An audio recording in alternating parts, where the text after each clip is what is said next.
Hello everyone, तो स्वागत है आप सभी का हमारे चैनल अकाउंट्स निपटाओ बाय जतिन मलिक में। तो बच्चों, आज हम देखने वाले हैं B Com second year cost account के मोस्ट एक्सपेक्टेड क्वेश्चन जो कि हमारे एग्जाम में पूछे जा सकते हैं। इसकी पूरी बेटा डिटेल्ड एक्सप्लेनेशन मैं आप लोगों को बताने वाला हूं। और ये जो पीडीएफ है ये आप लोगों को मेरे टेलीग्राम चैनल पे मिल जाएगा। टेलीग्राम की लिंक यहाँ डिस्क्रिप्शन में मैं दे दूँगा। अकाउंट्स निपटाओ चैनल, वहाँ पर आप लोगों को मिल जाएगा अकाउंट्स निपटाओ, ठीक है। वहाँ पे आप लोगों को ये पीडीएफ पूरा मिल जाएगा। चलो देख लेते हैं फर्स्ट क्वेश्चन क्या बोल रहा है। Discuss the meaning of cost and mention various elements of cost related to the cost. ये बेटा इंपॉर्टेंट क्वेश्चन है कि सबसे पहले तो कॉस्ट अकाउंट पढ़ रहे हैं हम, तो हमें उसकी मीनिंग पता होनी चाहिए। क्या बोल रहा है? Cost. In common parlance, cost refers to the amount of expenditure incurred on or attributable to a given thing. ठीक है, पहले मैं रीड कर रहा हूँ फिर पूरा समझाऊंगा। Cost has different interpretations which depend upon the nature of business or industry and the context in which it is used.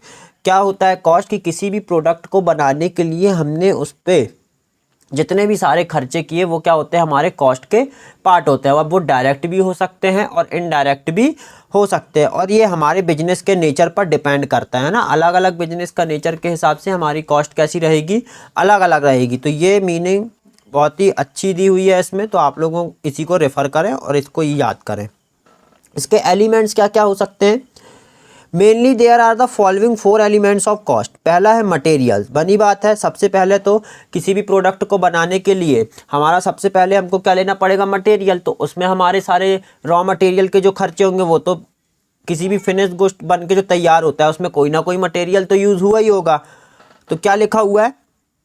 In the cost of materials is covered or included the cost of those things which are provided to some industry or business. ठीक है, हमने किसी और से खरीदा और फिर उसको अपने फॉर्म में लाए और एक फिनिश्ड गुड्स तैयार किया, तो जितने भी सारे वो खर्चे हुए वो हमारी क्या होंगे? कॉस्ट का पार्ट होंगे। तो ये सबसे मेन और फर्स्ट एलिमेंट है कॉस्ट का, मटेरियल्स। ठीक है, दूसरा है लेबर। अब जो वो गुड्स को बनाने के लिए बेटा जो हमारी लेबर लगी, ठीक है, वो भी हमारी किसका पार्ट है? कॉस्ट का पार्ट है। तो उसको भी हम क्या करेंगे? कॉस्ट में इंक्लूड करेंगे। ये हमारा सेकंड एलिमेंट हो गया।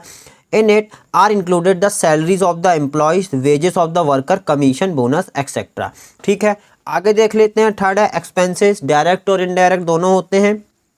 Beside the cost of materials and the cost of labour all other expenses are covered in this category of expenses. ये भी क्या होंगे? कॉस्ट का पार्ट होंगे। ओवरहेड्स।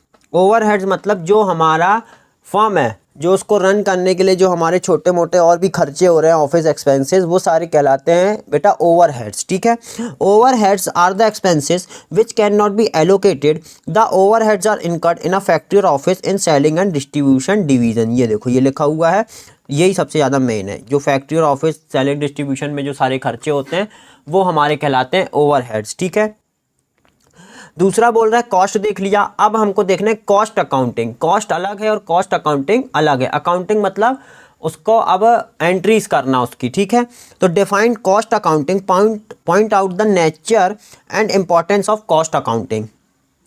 क्या लिखा है? बहुत ध्यान से देख लेते हैं, ये भी इंपॉर्टेंट है, ये भी पूछा जा सकता है question.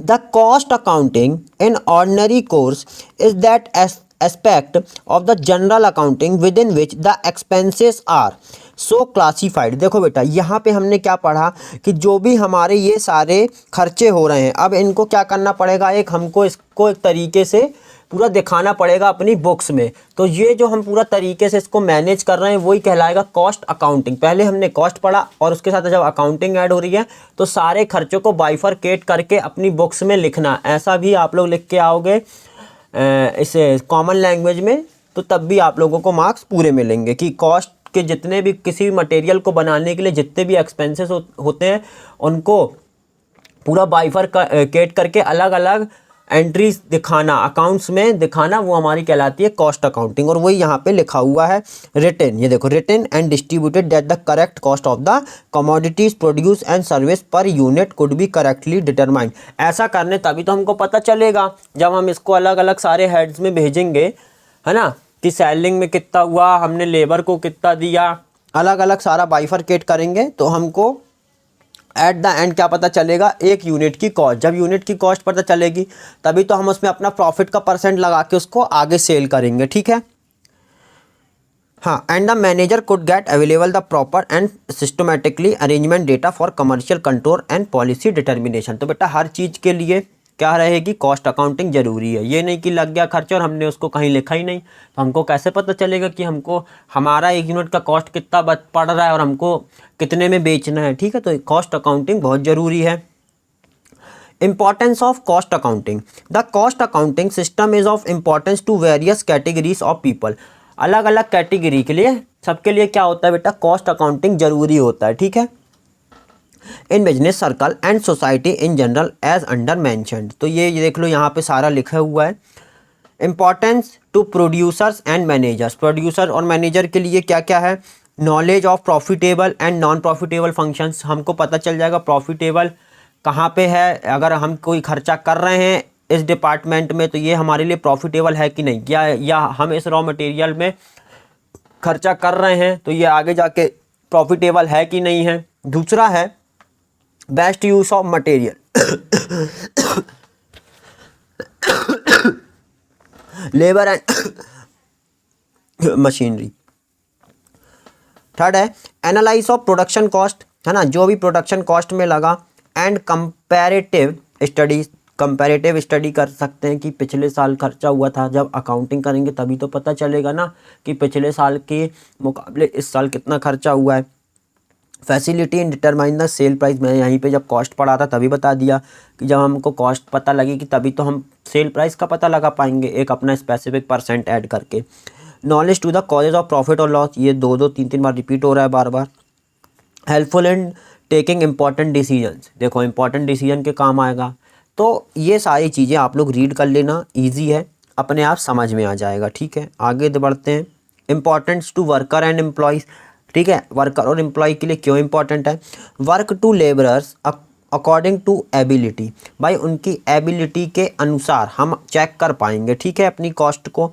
Adequate remuneration, adequate means होता है पर्याप्त, कि जितनी उसकी एबिलिटी उसको उतना रेम्यूनरेशन दे रहे हैं कि नहीं दे रहे हैं। Advantage of the incentive method, incentive मतलब कि जो अदर सैलरी के अलावा जो भी चीज़ें हम उनको प्रोवाइड करते हैं तो वो कितना दी जाए पर यूनिट ऑफ कॉस्ट के अकॉर्डिंग, कि इसने इतनी मेहनत करी, इसको भाई इतना ये इंसेंटिव का अधिकार है। तो ये हम तभी जान पाएंगे जब हमको क्या होगा, पर यूनिट कॉस्ट पता होगी। Security regarding the employment. तीसरा है importance to creditors and investors, ठीक है। क्यों क्रेडिटर्स और इन्वेस्टर्स के लिए क्यों इंपॉर्टेंट है, कि भाई कोई हमने कॉस्ट निकाली, फिर हमने क्या किया, उसका एक सेलिंग प्राइस डिसाइड किया। अब ये ऐसा तो नहीं कि हम बहुत ज़्यादा प्रॉफिट कमा रहे हैं या बहुत कम कमा रहे हैं, तो क्रेडिटर्स होंगे तो यही सब चीज़ें देख के हमको क्या देंगे, उधार देंगे। या इन्वेस्टर होंगे तभी हमारी कंपनी में इन्वेस्ट करेंगे, ठीक है, जब हम अच्छा प्रॉफिट अर्न कर रहे होंगे। नॉलेज अबाउट द, ये देखो ये लिखा है, profit earning capacity of business, information regarding the financial statement. चौथा है importance to the consumer, importance to the government. बस ये इतना ही लिख के आना है। थर्ड देख लेते हैं बेटा क्या बोल रहा है। थर्ड बोल रहा है discuss the different methods of pricing of materials issued from the store. ये भी इंपॉर्टेंट है, सारे इंपॉर्टेंट ही लिए गए हैं इसमें। तो कौन कौन से मेथड होते हैं बेटा, यहाँ पे 8 मेथड हैं, ठीक है। ये सारे एक एक करके मैं बता रहा। पहला होता है फर्स्ट इन फर्स्ट आउट, इसका मतलब है कि जो मटेरियल पहले आया उसको पहले सोल्ड करो, ठीक है। जो मटेरियल लास्ट में आया उसको पहले सोल्ड करो। जिस मटेरियल की कॉस्ट हाईएस्ट है उसको पहले सोल्ड करो। सिंपल एवरेज में सबका एवरेज ले लो, और वेटेड एवरेज में, सिंपल एवरेज में रहता है प्राइस का करना है, कि जैसे पहले था प्राइस 10 अब हो गया है 12, तो इसका एवरेज आएगा जो उतने में बेचेंगे। और वेटेड एवरेज में रहता है कि यूनिट्स भी लेते हैं और प्राइस भी लेते हैं, ठीक है। इन्फ्लेटेड प्राइस मेथड, ये मैं बता रहा हूँ अब इन्फ्लेटेड प्राइस मेथड, क्योंकि ये अलग से भी पूछा जा सकता है। इन्फ्लेटेड, जो मैं इसमें कर रहा हूँ वो लिख लेना नोटबुक में, ठीक है। क्या बोल रहा है, inflated price method used when the materials are subject to nature loss wastage due to climate condition. इसमें बोलना चाह रहा है कि अगर इन केस हमारा कोई ऐसा मटेरियल जो कि क्लाइमेट चेंज के कारण, बाढ़ आ गई, तूफान आ गया, उसके कारण जो नुकसान हो रहा है, ठीक है, जो नुकसान हो रहा है उसकी भरपाई के लिए कौन सा मेथड हमको यूज़ करना है, inflated price method. In this method आप प्री डिटरमाइंड, तो पहले ही से हम अपने क्या करेंगे, प्रॉफिट्स में से कुछ एक % अलग कर लिया करेंगे। देखो हमको पता है कि हमारा जो मटेरियल है कहीं ऐसी जगह रखा है कि कभी भी उसका नुकसान हो सकता है ना, तो हमको एक प्री डिटरमाइंड % अलग करके रख लेना है प्रॉफिट में से, कितने रुपए या इतना एक हम रिजर्व तैयार करके रख लें कि अगर इस मटेरियल का नुकसान है तो हमको एकदम से बर्डन ना आए। तो जो हमने ये % अलग करके रखा है उसमें से हम इसको रिकवर कर लेंगे। अब है बेटा स्टैंडर्ड प्राइस मेथड बता रहा हूँ मैं, जल्दी जल्दी बता रहा हूँ, ठीक है। Standard price method, standard price method ये देख लेते हैं। लिखा हुआ है standard price is the predetermined price and both the receipts and issue will be valued at this price.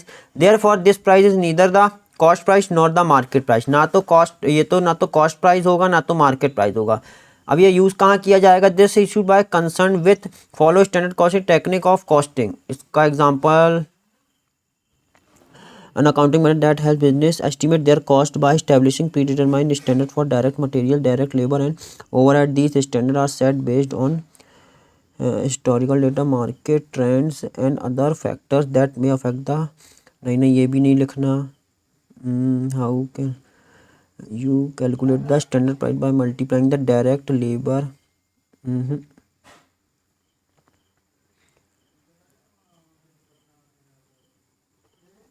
हाँ यही बस लिखना है इतना। क्या, under this method material issue are priced at a predetermined standard issue price.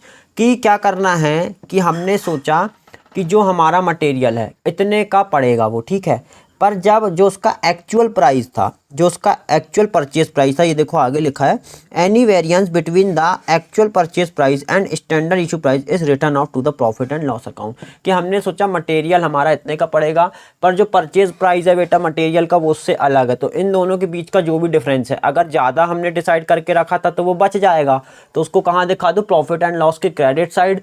अगर purchase price ज़्यादा हो रहा है तो मतलब कि जो हमने अलग करके रखा था वो हमको घाटा लग गया तो उसको डेबिट साइड दिखा दो, ठीक है। दोनों कंडीशन में हमको प्रॉफिट एंड लॉस से उसको चार्ज कर लेना है, मतलब राइट ऑफ कर लेना। तो यहाँ से अंडर दिस मेथड से प्रॉफिट एंड लॉस तक लिख लो, बस इतना ही लिख के आना है। 2 मार्क्स में भी ये पूछा जा सकता है ये। अब है मार्केट प्राइस मेथड, ये तो सभी को पता होगा, मार्केट में जो प्राइस चल रहा है उसी के अकॉर्डिंग जो फर्म में अपन बोलते हैं ना जो इंडस्ट्री प्राइस है सबको वही चलाना पड़ रहा है, जैसे परफेक्ट कंपटीशन होता है उस टाइप का, ठीक है। 4th देख लेते हैं explain material control what are its different components. Material control पहले देखेंगे क्या होता है, ठीक है। Material expenditure constitute a major portion of the total cost of a finished good. बनी बात है, किसी भी प्रोडक्ट को बनाने के लिए कोई भी अगर फिनिश्ड गुड बन रहा है तो सबसे ज़्यादा उसमें कॉस्ट किसकी बैठेगी, मटेरियल की। विदाउट मटेरियल तो वो कैसे बन के तैयार ही नहीं हो सकता, फिर वो कोई भी प्रोडक्ट हो, बनी बात है। तो इसलिए सबसे पहली लाइन हमको लिखनी है कि कोई भी अगर प्रोडक्ट होता है मेजर पार्ट काय का होता है उसमें कॉस्ट में मटेरियल यूज्ड का, ठीक है। कंट्रोलिंग द, अब इसको अगर इस कॉस्ट को कंट्रोल करना है तो उसके लिए हम क्या क्या कर सकते हैं। Controlling the material cost requires proper recording and control over the purchases, storing and issuance of materials. Today the concept of having a separate department for exercising better material control is being conceived। कि क्या हुआ, अलग अलग department को जिम्मा दे दो, ठीक है, अलग अलग डिपार्टमेंट बना दो मटेरियल कंट्रोल के, है ना, सब कुछ हौच पौच ना हो ताकि। तो इसलिए क्या करना है, अब कौन कौन से डिपार्टमेंट होंगे देख लेते हैं, कैसे कैसे मटेरियल कंट्रोल होगा।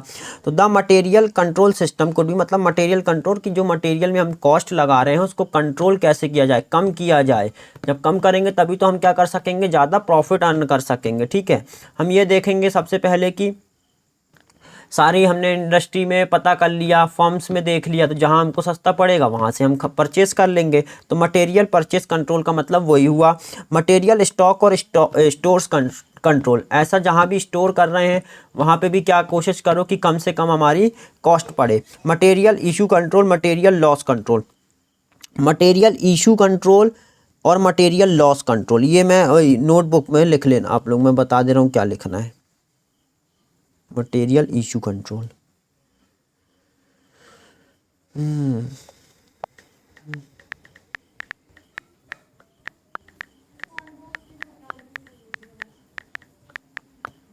ये a system which ensure the provision required quality of material in required quantity on required place and time with minimum amount of capital। अच्छा, ये सारों का मतलब वही है, अगर सेम भी लिख के आओगे घुमा फिरा के तब भी पूरे मार्क्स हैं।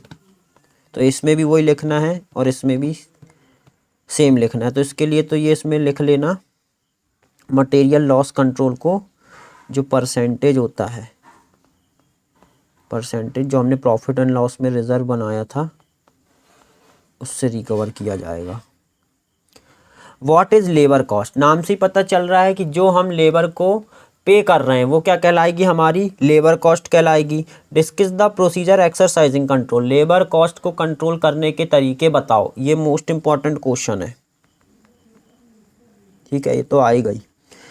Labour cost is related to human beings when employees are hired in an organization to perform certain jobs, any sum paid to them is termed labour cost. कि जो एम्प्लॉयज़ को जो दिया जा रहा है उनको काम करने के बदले पैसा जो भी पेड किया जा रहा है उसको क्या बोलेंगे, सबसे पहले तो बेटा लेबर कॉस्ट बोलेंगे। Labour cost is in the form of compensation given to the labourers for the time, कि जितना भी उनने हमारी फॉर्म में टाइम दिया है ना, जो अपना टाइम दिया और फिनिश्ड गुड्स तैयार करने में हेल्प करी, तो उसके बदले ऐसा तो है नहीं कि हम उसको कुछ पे नहीं करेंगे। तो जो भी अमाउंट पे कर रहे हैं उसको बोलेंगे लेबर कॉस्ट। अब इसको कंट्रोल कैसे कैसे किया जा सकता है वो देख लेते हैं। In a large organisation the following departments are normally involve in the control of labour cost. ठीक है, कौन कौन से डिपार्टमेंट हैं यहाँ पे मैं सिर्फ पढ़ दे रहा हूँ, तो आप लोग उसके अंदर का PDF में रीड कर लोगे तो अपने आप समझ में आ जाएगा। पर्सोनल डिपार्टमेंट, ये पर्सोनल है, ठीक है, पर्सनल नहीं है। This department recruits workers, trains them, कि मतलब कि पहले वर्कर को क्या करो, चलो समझा ही देता हूँ। पहले ऐसे वर्कर करो जो कि क्या करें, पहले उनको कुछ समय के लिए ट्रेनिंग दो ताकि वो अपने काम में क्या हो जाएं, निपुण हो जाएं ताकि वो क्या कर सके, ज़्यादा काम कर सके। तो इसलिए पहले उनको ट्रेनिंग दो। तो वो कौन सा डिपार्टमेंट है, पर्सोनल डिपार्टमेंट है। वो ट्रेनिंग देगा ताकि हमको क्या हो, आगे चल के फ़ायदा हो, ठीक है, तो ज़्यादा क्या कर सकें, वो काम कर सकें।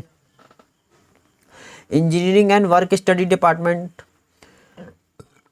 Time keeping department, payroll department, ये तो बता ही चुका है। Department prepare payroll of the employees की किसको कितना दिया जाए, ये आप लोग रीड कर लोगे तो समझ में आ जाएगा। कॉस्ट अकाउंटिंग डिपार्टमेंट, ये कॉस्ट अकाउंटिंग की अलग से पूरी उसकी क्या करनी पड़ेगी, अकाउंटिंग करनी पड़ेगी। 6th देख लेते हैं क्या बोल रहा है।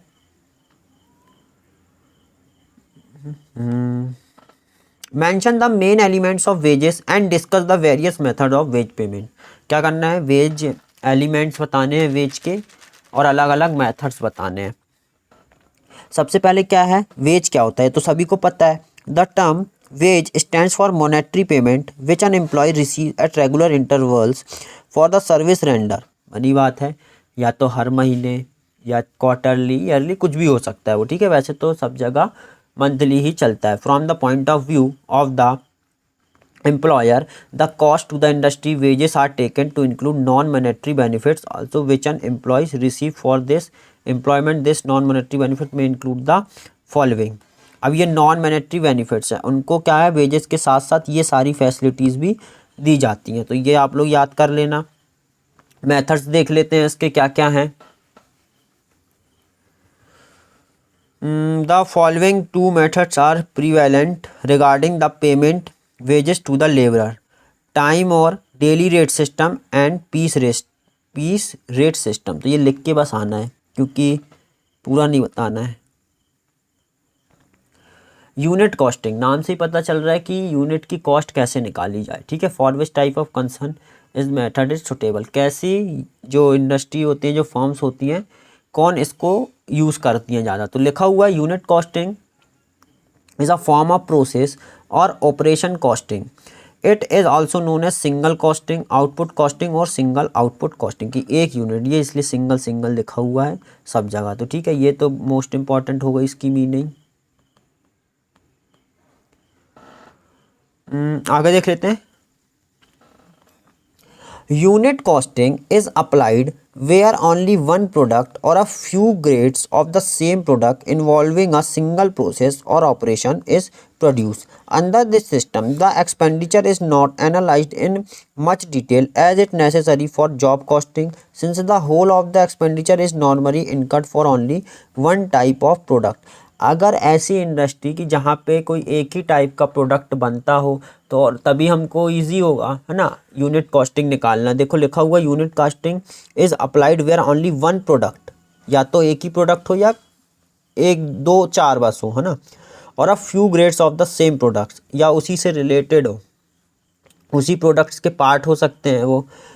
अ सिंगल प्रोसेस और ऑपरेशन की एक ही प्रोसेस से होते हुए जा रहे हैं, ठीक है, अलग अलग प्रोसेस से नहीं कि वहीं सब कुछ बन रहा है ना। अब अलग अलग जगह से ऐसा नहीं कि अलग अलग जगह से बहुत सारा मटेरियल हम खरीद रहे हैं तो उसमें फिर ये मेथड यूज़ नहीं होगा, उसके लिए कोई अलग मेथड यूज़ होगा। इसमें यही लिखना है कि ऐसी फर्म्स यूज़ करती हैं जहाँ पे क्या हो, वन प्रोडक्ट हो, ठीक है, और उसकी क्या जो वो प्रोसेस हो वो भी सिंगल प्रोसेस हो।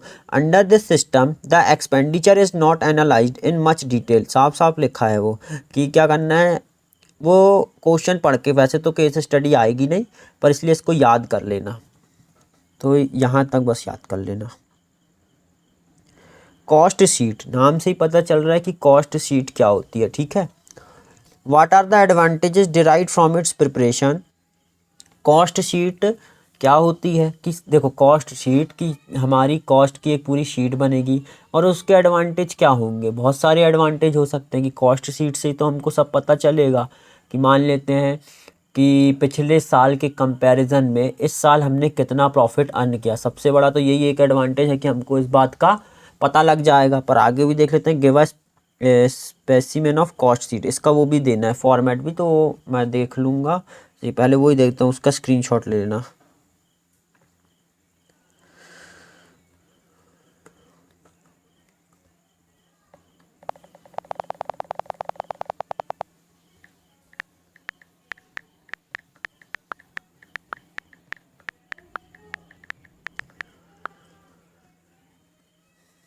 ये रहा,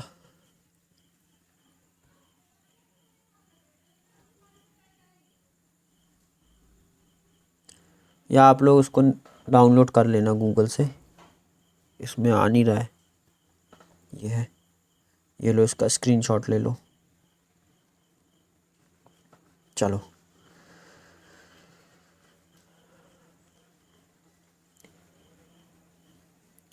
देख लेते हैं answer. Under the unit costing method it is customary to draw up a statement known as cost sheet for showing computation of cost the various item of expenditure related to production, कि जितने भी production से related यहीं से लिखना है।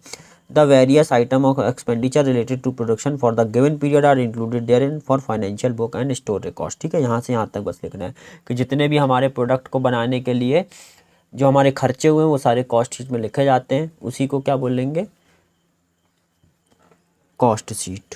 Merit of cost sheet, determination of the sell price, ऊपर कितनी बार बता चुका हूँ मैं। Tender value, benefits to the manager, determination of the costs, और है अदर एडवांटेज में क्या है, the study of comparative cost, वही कंपैरिजन कर सकते हैं।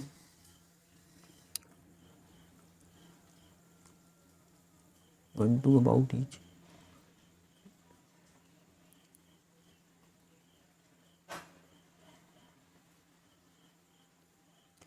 नाइन्थ क्या है, ओवरहेड्स।